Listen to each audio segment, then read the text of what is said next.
Maurilio Manara, detto Milo, baldo 24enne, aveva abbandonato da poco la facoltà di architettura e persino la pittura, esponendo alla Biennale della sua Verona un quadro dal titolo Il calcio alla vacca, in cui si era ritratto spavaldo nell'atto di calciare una bovina rappresentante l'arte figurativa tradizionale, considerata solo un gioco per investitori senza un vero e proprio ruolo sociale.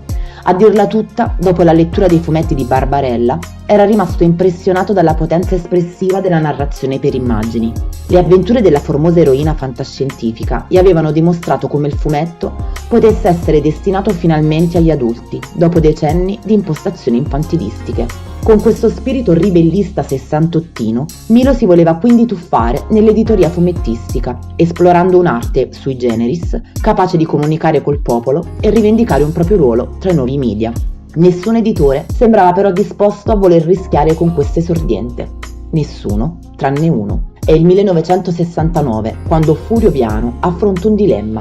La sua testata di punta, Genius, modellata come copia di Diabolic ma con una punta di erotismo maggiore, sta perdendo lettori e i costi per le fotografie e gli attori mettono in crisi la sostenibilità della rivista. Per distinguerlo dagli altri emuli, lo aveva infatti realizzato in forma di fotoromanzo, ma le ingegnose ammazzatine, compiute dallo spietato Genius per punire i criminali sfuggiti alla giustizia ordinaria, si stanno rivelando sempre più costose da mettere in scena. Chiama allora Mario Gomboli, che da qualche anno stava già scrivendo soggetti per il Diabolic delle sorelle Giussani, e gli chiede, al fine di ammortizzare i costi di produzione, di trasformare il fotoromanzo in un fumetto disegnato. Gomboli accetta, consigliando come disegnatore un giovane talentuoso. In questo modo Milo Manara disegnerà il suo albo d'esordio, Il morso della lupa, iniziando la sua lunga carriera a partire da quei fumetti da edicola un po' morbosi, lanciati sull'onda della rivoluzione sessuale. Proprio sulle pagine di Genius viene ben presto notato da Renzo Barbieri, proprietario della casa editrice RG